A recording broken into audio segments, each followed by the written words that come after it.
berbicara amal-amal, perbuatan zahir dari salat, mulai dengan takbir dan apa yang sebelumnya.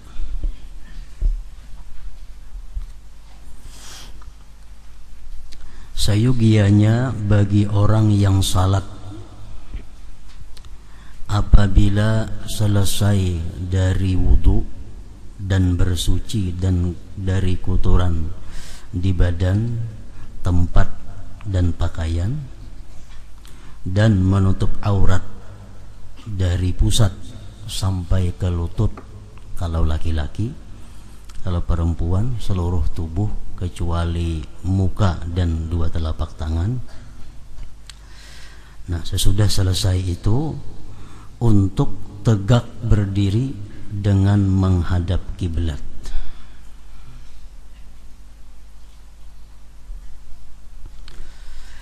Dan mengambil jarak yang enak di antara kedua telapak kakinya,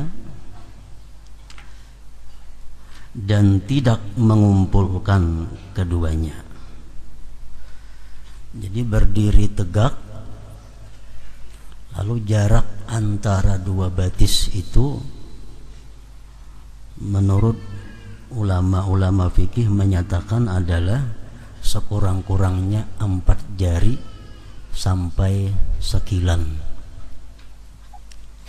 Jadi kita meranggangakan dua telapak batis itu 4 jari paling kada, atau paling lebar sekilan jarak antara dua batis. Artinya jangan kurang pada 4 jari, ranggangnya antara dua telapak batis jangan lebih pada sekilan. Dan tidak mengumpulkan keduanya. Artinya dua batis itu jangan bersantuk. Nah, kalau ada pawaknya, jadi batis ini berait, dua telapak batis berait. Nah, jangan macam itu. Ranggangakan. Dan tidak mengumpulkan keduanya. Sesungguhnya hal itu termasuk sesuatu yang menunjukkan atas fikih seseorang. Artinya hendak mengetahui orang itu berilmu atau kada, sembahyangnya itu itihi dua batisnya kayak apa inya ma'andak. Bilanya bahasta-hasta parak, nah berarti kada berilmu orang itu. Atau batisnya betatai wara santok kiri lawan kanan, nah itu menunjukkan orang kada berilmu. Kalau orang berilmu itu mesti ma'andak batisnya itu 4 jari ranggangnya, atau paling ranggang sekilan.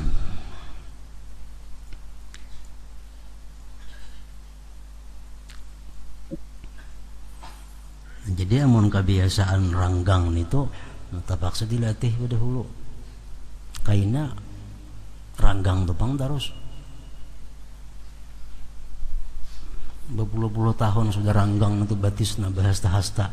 Lalu mau ubahnya terpaksa perhatian, latihan. Nabi sallallahu alaihi wasallam telah melarang dari merapatkan dua batis tadi, dilarang oleh Nabi. Dan berpincang dalam salat. Yang dimaksud dengan merapatkan adalah menyertakan dua telapak kaki dengan bersamaan. Daripadanya terdapat firman Allah Ta'ala, muqarranina fil asfad, artinya diikat bersama-sama di dalam belenggu.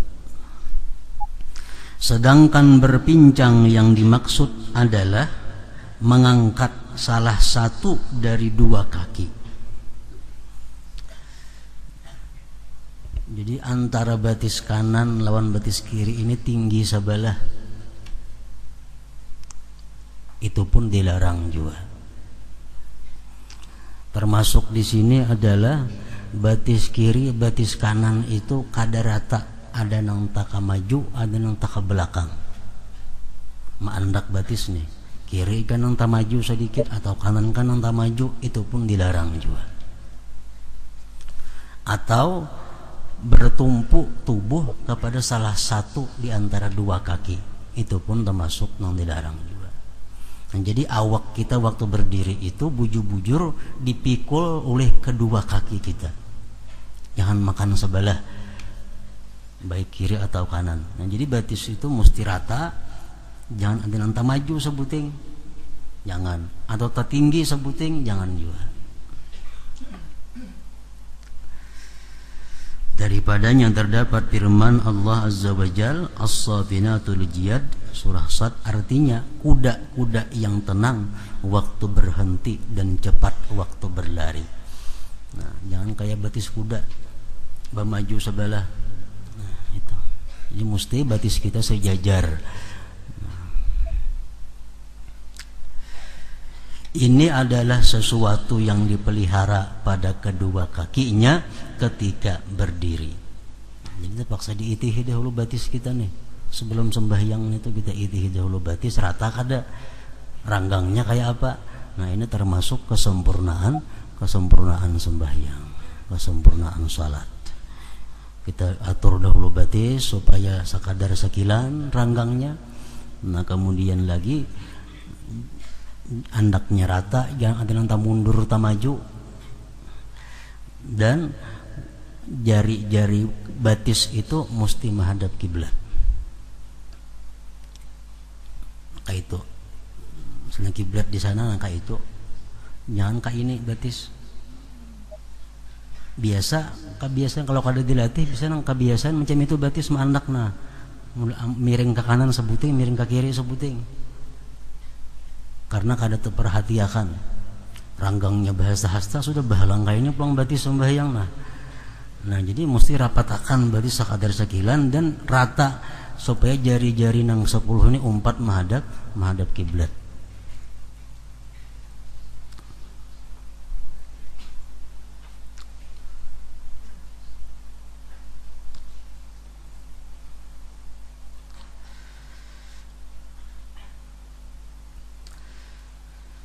Dan ia memelihara terhadap kedua lututnya dan tulang belakangnya untuk tegak lurus. Adapun kepalanya, jika ia mau maka ia membiarkannya lurus seperti berdirinya, dan jika ia mau maka ia tundukkan. Kepala terserah hendak cagat kayak awak atau tunduk sedikit. Nah itu boleh aja kedua-duanya. Tapi baik nang kepala cagat macam ini atau nang tunduk sedikit itu, mata tetap ke intang tempat sujud. Masalahnya kepalanya aja nang tegak atau tunduk sedikit. Kalau mata tetap disuruh melihat tempat sujud.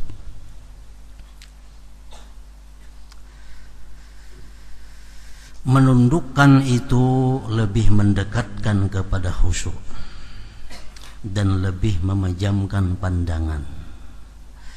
Hendaklah pandangannya terbatas pada tempat salatnya yang mana ia salat padanya. Jika ia tidak mempunyai tempat salat, maka hendaklah ia mendekat ke dinding atau hendaklah ia menggaris dengan garis, karena hal itu memendekkan jarak pandangan dan mencegah terpecah belahnya pikiran. Dan hendaklah ia menahan pandangannya dari melampaui tepi tempat salatnya dan batas-batas garis, amunnya digaris. Misal sembahyang di tanah, kada ada besangu pasahapan, kada ada apa garis. Jadi mata kita jangan hendak lewat daripada garis itu. Hendaklah ia terus menerus pada berdiri, demikian juga sampai ke ruku tanpa menoleh ke kiri atau ke kanan. Ini adalah adab berdiri sembahyang itu. apabila berdirinya telah lurus menghadap dan menunduknya, demikian juga maka hendaklah ia membaca. Sudah berdiri tegak, batis sudah rata, jarak antara dua batis sudah pas tadi sekilan atau kurang sedikit, maka hendaklah ia membaca qul a'udzu birabbin nas sampai habis. Itu sunat surah An-Nas. Artinya katakanlah saya mohon perlindungan kepada Tuhan manusia sampai seterusnya. Maksudnya agar membaca surat An-Nas untuk menjaga diri dari syaitan. Karena kita membaca surat An-Nas itu syaitan lari berjauh daripada kita.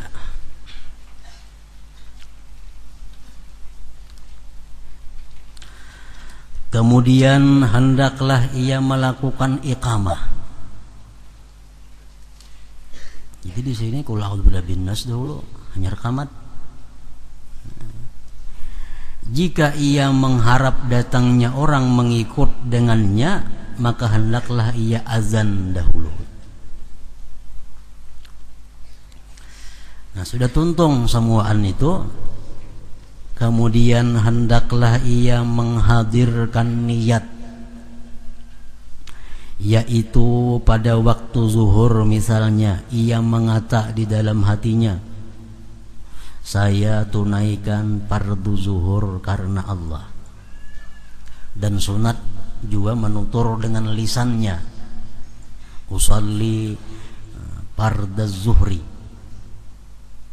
lillah, saya tunaikan fardu zuhur karena Allah. Perkataan saya tunaikan untuk membidakkan dari qadaan, untuk membidakkan dari qadaan. Dan kata fardu untuk membidakkan dari sunat. Dan kata zuhur untuk membidakkan dari asar dan lainnya. Hendaklah arti lapaz-lapaz ini hadir di dalam hatinya, karena itu adalah niat.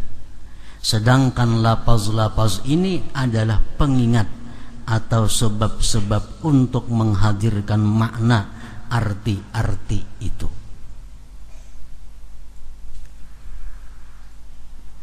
Jadi di dalam niat itu nang wajib ada 3 menurut mazhab kita. Yang pertama yang wajib itu adalah usalli, aku sembahyang. Yang kedua fardu. Yang ketiga zuhur atau asar atau maghrib. Adapun yang lainnya itu 4 rakaat tunai karena Allah Ta'ala itu sunat. Makmuman sunat juga, kecuali sembahyang Jumat. Nah makmumannya wajib dibuat, wajib dimasukkan.